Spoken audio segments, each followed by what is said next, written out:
St. Kitts and Nevis, to date, we have reported 19 confirmed cases of COVID-19 so far, and all 19 have recovered. The Centers for Disease Control, or the CDC, designated St. Kitts and Nevis as a destination with a very low risk of COVID-19 transmission. The COVID-19 situation in the Federation is stable, and we need to remain ahead of this virus. Despite this, last week saw the highest number of COVID-19 cases reported globally so far. Over 43 million persons have been diagnosed with this disease, and over 1.15 million have died. In the Caribbean, over 266,000 cases have been reported, with over 158,000 recoveries and over 4,000 deaths. The mental and psychological impact of the COVID-19 pandemic is significant. Many are still working from home. Some children are still attending virtual classes. Some are not able to share milestones with loved ones, and some family members are not able to mourn the loss of loved ones as they should. As for the healthcare workers, we are still on the front line, and our lives have not been normal for some 9 months now. However, we must continue to do our part in preventing and containing the spread of this highly contagious virus. Tourism is the main economic driver for the Federation. Our borders were closed to international travel in March of this year, and our borders will reopen this coming Saturday, as Valencia just highlighted. Our borders will be reopened to international travelers and tourists. Our aim is to reopen safely with minimum risk of reintroduction of the virus to the Federation.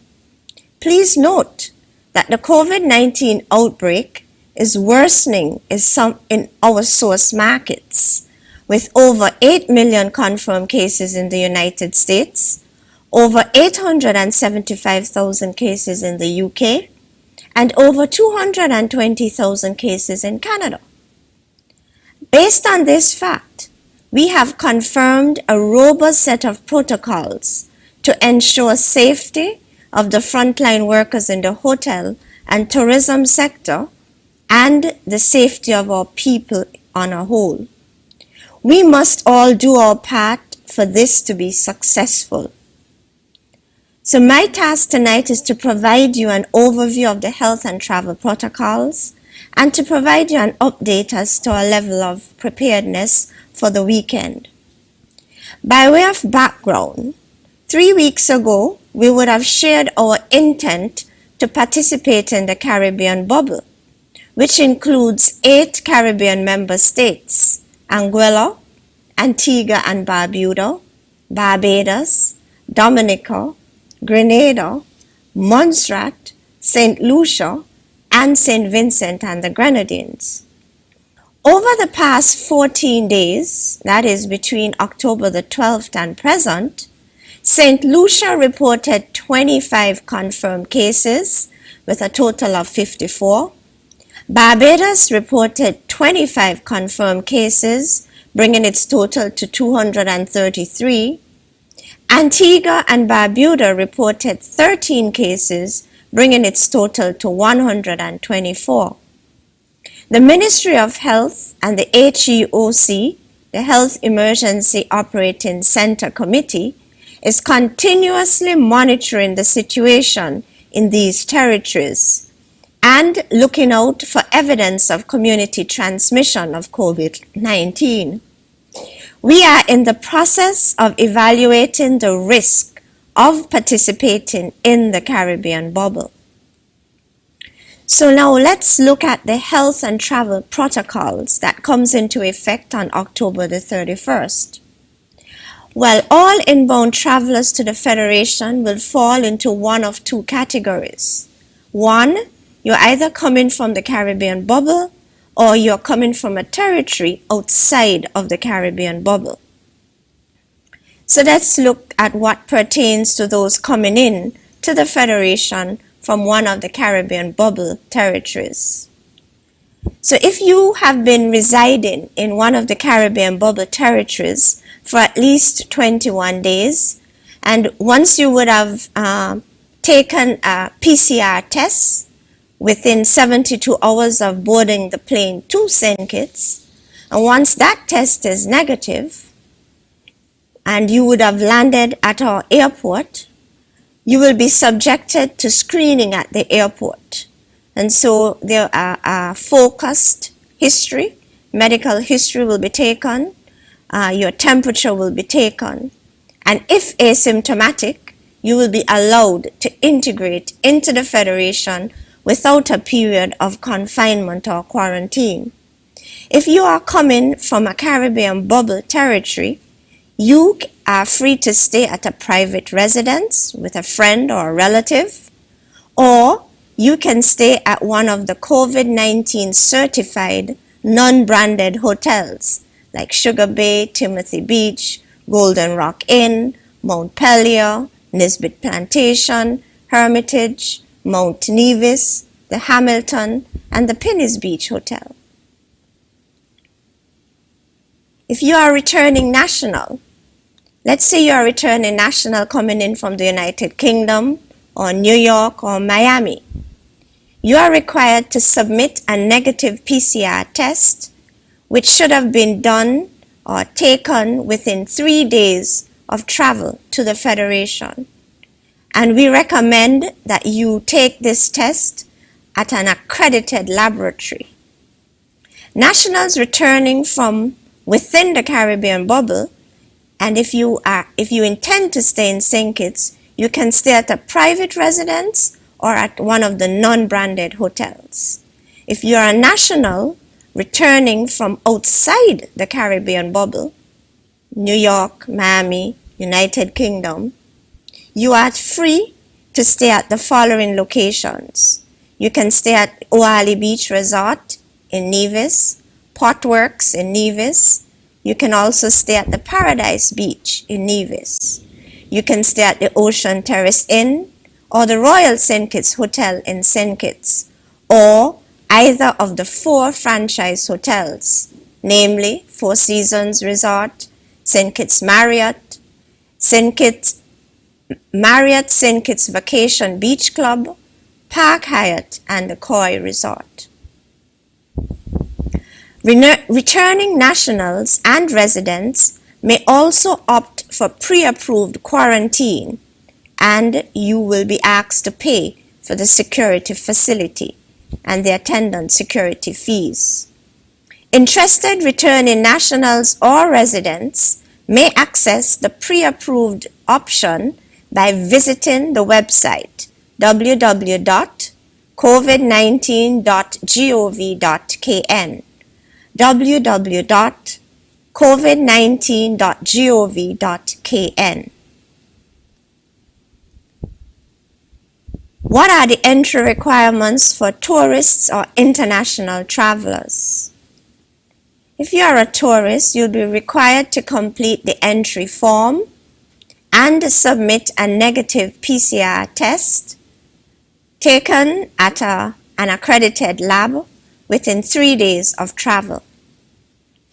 The inbound international tourist or traveler must submit confirmation of hotel reservation at either of the following hotels: the Park Hyatt, the Four Seasons, St. Kitts Marriott, Marriott St. Kitts Vacation Beach Club, Royal St. Kitts Hotel, Koi Resort, or the Paradise Beach, Nevis.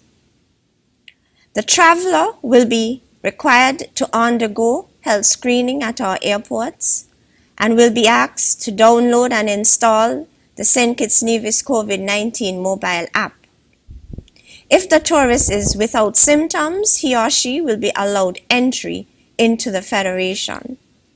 The inbound traveler or tourist will be vacationing in place at their hotel with access to an approved package of services for the first 14 days or for the duration of stay if shorter. The international tourist will be required to do serial testing. He or she will be tested on day 7 and on day 14. When tested on day 7, if the traveler receives a negative PCR test, he or she can be allowed through the hotel's concierge or tour desk to access COVID-19 approved tourist attraction sites on the island in a secure bubble. All international travelers and tourists would be tested on day 14 if their stay or vacation allows for that. And once the result is negative, the traveler or tourist will be allowed to integrate into our society. So that provides you an overview of the entry requirements for persons coming into the Federation from territories within the Caribbean bubble, for our returning nationals, and for tourists. So now I just want to provide you an update regarding the status of plans for the reopening of our borders. The Ministry of Tourism, St. Kitts Tourism Authority, and the Nevis Tourism Authority, and the members of the National COVID-19 Task Force would have conducted a series of stakeholder meetings with the management of the hotels. We would have conducted a series of site visits to all of the above-mentioned hotels to evaluate and assess the protocols and the package of services that will be offered to the high-risk tourists.